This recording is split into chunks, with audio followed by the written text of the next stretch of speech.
This is Strive 5 News, and we're starring live from our studio. So we have a special guest star today, so give it up for Alani Brown! Thank you. I'm very excited to be on the show.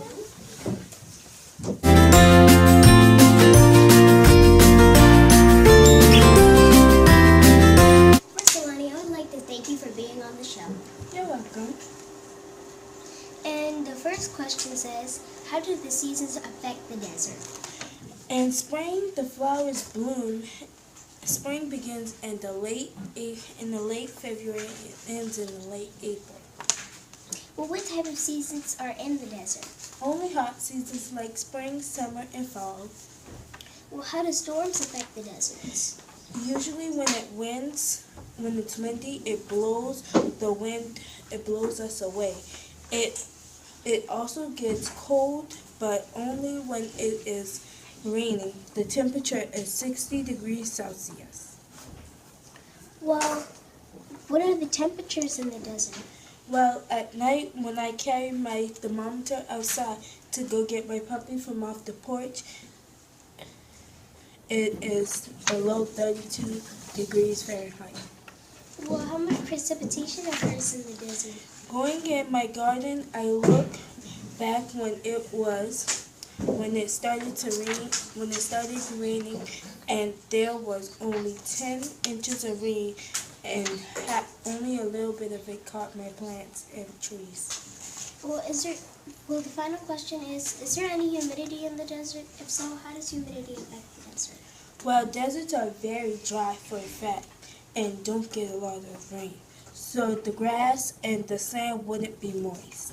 Thank you, Alani, for giving me your time. Now we would like to invite Zion up.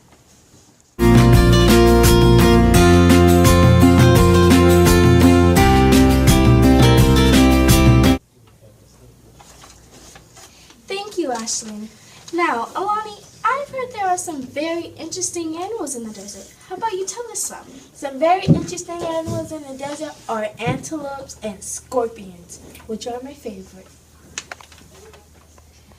Oh, well, I know the desert is hot, so how do the animals adapt to the climate? Some animals like antelopes eat water-filled plants, and sand cats have thick fur on their feet. It keeps the sand from burning their toes. Oh, well, that's interesting. So how do the animals adapt to their predators? Well, the scorpions use their long tail stingers to kill the prey. Wow. And how about you tell us one food chain in the desert? Well, a mouse eats spinach plant, then a falcon eats the mouse. Then the bacteria feeds off the remaining of the falcon's prey. Well, how do the animals even eat? Like, seriously. Well, meat-eating predators get their energy by eating animals that eat plants. Okay, Alani, so before I let you go to Cameron, I have one more question. Are there any endangered animals in the desert? If they are, how are they endangered? Oh, I feel so bad for those animals. They are being threatened of extinction because humans, pollution, and mining.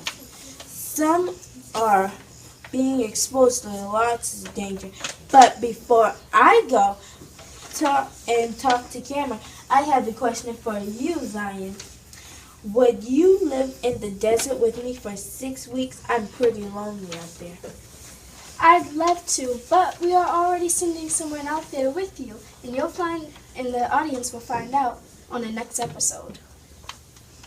Well, now let's get to Cameron. Hey, Alani, I'm so glad I get to interview you today. You're welcome, Cameron. Now let's get to asking some questions. Well, Alani, how do plants protect themselves from predators in the desert? The cactus have long, thick thorns to protect themselves from predators. Thanks, Alani. So, do you know what eats plants in the desert? Oh, well, some antelopes and most grass eaters. All right, Alani. Last question for today. How do plants adapt to the climate in the desert? Cactus store water if there is rain or moisture in the soil.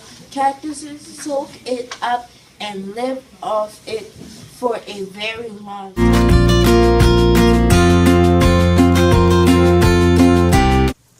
Today we learned much about the plants, animals, and climate they have in the desert. Yep, today we all had a great day. Speaking of a great day, let's invite Alani back to tell us how she enjoyed our show.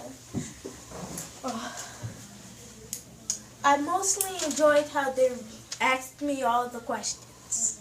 Well, thanks, Alani, for being on our show. Bye. Be here on Try 5 News.